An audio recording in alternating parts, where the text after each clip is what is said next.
Capacitor that gave me update by the combinations of 310 microfarad capacitor in all possible way. In all possible way ကကြောက်ကျဲတို့ကနီလန်ဘယ်နှခုရှိလဲဆိုလို့ရှိရင်၄ခုရှာပေးရမယ်။ဟုတ်ပြီနော်အဲ့လိုမျိုးဘေးကောမှာ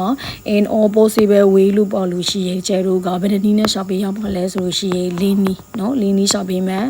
။အဲ့လိုမှတ်ထားဟုတ်ပြီနော်အားလုံးကိုကျဲတို့ကပေါ်လဲစစ်မယ်နော်အားလုံးပေါ်လဲစစ်မယ်နောက်တစ်ခုကကြတော့ဒီ capacitor လေးပေးထားတဲ့အကုန်လုံးကျဲတို့ကဗာစစ်မှလဲဆိုလို့ရှိရင် series ရှင်းမယ်ပေါ်လဲစစ်မယ် series ရှင်းမယ်ပြီးလို့ရှိရင်နှလုံးကို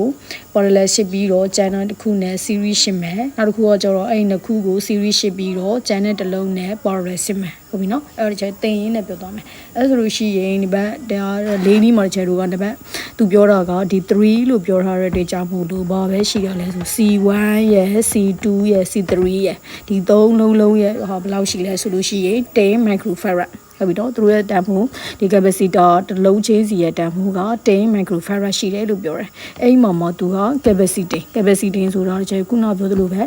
ဘာလို့ထားတော့လဲဆိုတော့ပေါင်းထားတာဟုတ်ပြီနော်C1 C2 C3 ဒီ3လုံးကိုကျတော့ဘာလို့မှလဲဆိုလို့ရှိရင် parallel လုပ်လိုက်မယ်နော် parallel ဆိုတော့ဘလူးစင်မှလည်းအပြိုင်နော်ဒီမှာပုံလေးမှဆိုလို့ရှိရင်အပြိုင်ရှစ်ထားတယ်အဲဒီတော့ CP လို့သတ်မှတ်လိုက်မယ် CP ဆိုတော့ဒီတနည်းအားဖြင့်ပါလဲ parallel ပါဟုတ်ပြီနော် parallel စစ်ထားတာဟုတ်ပြီအဲဒီတော့ parallel စစ်ရဘလူးပေါင်းမှလဲတန်းပြီးတော့ပေါင်းမယ်ပေါ်လဲဆေးရင်တန်းပြီးတော့ပေါင်းအဲ့တော့ CP ကိုလိုချင်လို့ရှိရင် C1 + C2 + C3 ဟုတ်ပြီနော်အဲ့တော့သူတို့ရဲ့တန်ဖိုးလေးတွေကိုစောထိုးလိုက်မယ်အဲ့ဆိုလို့ရှိရင်ဖြေက30 microfarad ရောက်မယ်ဟုတ်ပြီနော်အဲ့ဆိုလို့ရှိရင်ဒီမှာတနည်းပြီးသွားပြီပေါ့โอเคအဲ့တော့နံပါတ်2အစီလေးကိုစေးစားမှာပေါ့နော်ကျတို့1ပြီးသွားပြီ2ရောကြတော့ဒီ capacitor တွေအားလုံးပါဆင်းမှလဲဆိုလို့ရှိရင် series ရှင်းမယ်ဟုတ်ပြီနော်ဘာစစ်မှလဲ series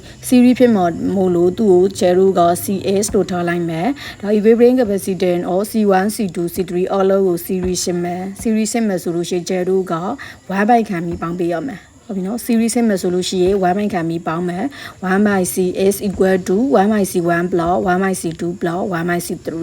အဲဆိုလို့ရှိရင်3/10ရမယ်เนาะဒီမှာပိုင်းချိလို့ယူလိုက်မယ်ဆိုလို့ရှိရင်3/10တော့ကျဲတို့က 1/CS လေးကိုပြောင်းပြန်လာမယ်เนาะ 1/CS လေးကိုပြောင်းပြန်လာလိုက်မယ်အဲ့တော့10/3ဖြစ်သွားမယ်ဒါတော့အဖြေလေးရောကြတော့ဒီမှာ3/23 microfarad အဲ့မှာအဓိကကြတော့ဒီလှန်ဂိမ်းပေါ့နော်လို့ဖို့အဲ့ဒါတွေမမေ့နဲ့တော်တော်များများအဲ့တော့မှားတတ်တဲ့နေရာလေးเนาะဒီနေရာလေးက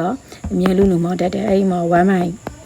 เนาะဒီ 1/C ကိုကျဲတို့ကဘာလို့ရမှာလဲပြောင်းပြန်လာဟိုဘက်မှာလည်းရတဲ့အဖြေပြောင်းပြန်လာလိုက်မယ်အဲဆိုလို့ရှိရင်ဒီကနံပါတ်2လေးပြီးသွားပြီပေါ့နော်ပထမတစ်ဆက်ကကြတော့all out ကျဲတို့ကဘာလဲရှစ်မယ်ယူပေါင်းမယ်เนาะနံပါတ်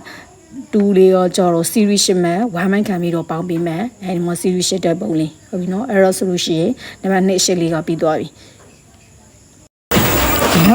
အဲ့မှာနံပါတ်3ပေါ့နော်3ခုမြောက်စေစောမဲ့ဆိုလို့ရှိရင်2 capacitor in parallel အဲ့မှာ capacitor နှလုံးကိုသူက parallel စစ်မယ်ရှစ်ပြီးတဲ့အခါမှာဒီကျန်တဲ့ remaining capacitor ကျန်တဲ့ capacitor လေးနဲ့ဗောစစ်မလဲဆိုလို့ရှိရင် series ထပ်ပြီးတော့ရှစ်မယ်လို့ပြောတာအဲ့တော့နှလုံးဒီ capacity 1နဲ့ C2 ကို parallel စစ်လိုက်မယ် parallel စစ်မယ်ဆိုကျဲတို့ကတန်းပြီးပေါင်းမယ် C1 + C2 ဟုတ်ပြီနော်အဲ့တော့ကျဲတို့ကဒီမှာ20 microfarad ရောက်မယ်အဲ့လိုဆိုလို့ရှိရင် C1 + C2 ဆိုတဲ့ကြောင့်မို့ကျဲ C1 2လို့သတ်မှတ်လိုက်မယ်ဟုတ်ပြီနော်အဲ့ C1 2လေးနဲ့ကျန်တဲ့ C3 လေးနဲ့ဘာစစ်မှလဲဆိုလို့ရှိရင် series ရှင်းမယ်ဟုတ်ပြီနော်ကျန်တဲ့ C3 လေးကို series ရှင်းလိုက်မယ် series ရှင်းမယ်ဆိုလို့ရှိရင်တော့1 byte ခံပြီးပါ1/C equal to ဆိုပြီးတော့ 1/C ဒီမှာဆိုလို့ရှိရင်မဖြစ်သွားမလဲဆိုလို့ရှိရင်1 2ပေါ့နော်C1 2လေးနဲ့ဒီမှာကျတော့ C3 လေးဖြစ်သွားမယ်အဲဆိုလို့ရှိရင်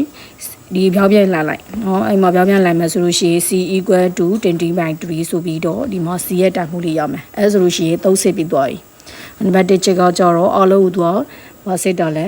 series ပေါ်ရရှင်းမယ်နံပါတ်2ကကြတော့ series ရှင်းမယ်သုံးခုများတော့ကြတော့ဒီ capacitor နှလုံးကိုကြတော့သူက parallel ရှင်းပြီးတော့เนาะနှလုံးကိုကြတော့ parallel ရှင်းမယ်ကျန်တဲ့ကောင်လေးရောကြတော့ဘာစစ်မှလဲဆိုလို့ရှိရင် series ရှင်းမယ်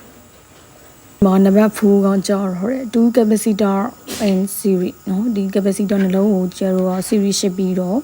ဒီကျန်တဲ့တစ်လုံးကိုကြတော့ parallel ရှင်းမယ်နော်ကျန်တဲ့တစ်လုံးကိုကြတော့ဒီမှာ parallel စစ်မယ်ဒီ capacitor နှလုံးကိုကြတော့ series ရှင်းမယ်ကျန်တဲ့အလုံးလေးနဲ့ကြတော့ဗာစစ်မှလဲဆိုလို့ရှိရင် parallel ပြန်စစ်မယ်ဟုတ်ပြီနော်အဲ့တော့ capacitor နှလုံးဖြစ်တဲ့ကြောင့်မို့လို့ C1 C2 series ရှင်းမယ် series ဖြစ်မယ်တော့ကျတို့က1 byte ခံပြီးပါ series စစ်မယ်ဆိုလို့ရှိရင်1 by ခံပြီးပေါင်းပေးရမယ်ဝင်နော်အဲ့တော့1 by C1 2เนาะအဲ့လိုဆိုလို့ရှိရင်1 by C1 plus 1 by C2 အဲ့မှာဆိုလို့ရှိရင်1 by 5ရမယ်အဲ့တော့ဒီချက်ပြောင်းပြန်လာမယ်ဆိုလို့ရှိရင် C1